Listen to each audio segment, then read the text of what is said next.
কিদের তোমার ঠেকা দিলি রে? এবার তুই আমার সিনজু দাবত দিছ এলাকার রানিং চেয়ারম্যান বেটা আমার ভাই বেটা। 2 মিনিট ধরে আমি আমার বাইরে লই যেতেছি রিসালাম আজকে লই যা তুই তোর কোন বাইরে আনবি যা বেটা। কি তারে কি তোছে তোর দিকে গাল ফুলেন নে। আইন কদ্দুর একটা সৈফুক মি আমার থাবর মেরে বসে নিয়ে।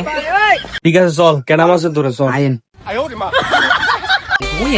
ওই দাঁড় রয়েছে দিকে ভাই হাতে মাসে এ তুই থাবর দিলি দিকে কনসুম ভাই আমি এ বেটা কোন থাবর মারছস এই ভাই মকল জানতে না আমি তারপরে কাঁসাল তুই আমাকে আদর কি লেগে তুই তার মাসে আড়লে এই বেটা রাখ তুই বুঝে আমার শুরু বেড়ে ধাওয়ার মাস তুই চিনোচ্ছা এটা আমার ভাই।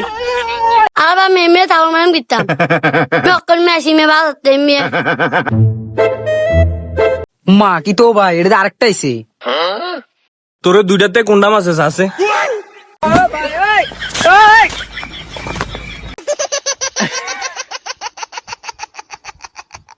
ভাই কুন্ডা মারছে আমি তো চিন্তা মারতাছি না ভাই। ভাই দোনোটা চেহারা দেখ কুন্ডা লাগতেছে কুন্ডা মারছে চিন্তা মারতাছি না তো আমি। এই বেটা তুই চিনোচ্ছা কোনটা মাছে তুই কইতে আসছ বেটা আমি কার বিচার কইরাম আমি? এ বেটা চল চিনোচ্ছা আমি চুচ্ছা বেটা চল যেদিন চিনবি এদিন কইবি আ ফোন আয় বেটা তের মাইরে বস খেলেছি বেটা হাতের ভাই ওই রানিং চেয়ারম্যান এলে মাছ খেতে রে মাসুদ বেটা আরো মাবি বেটা দেখতে আমি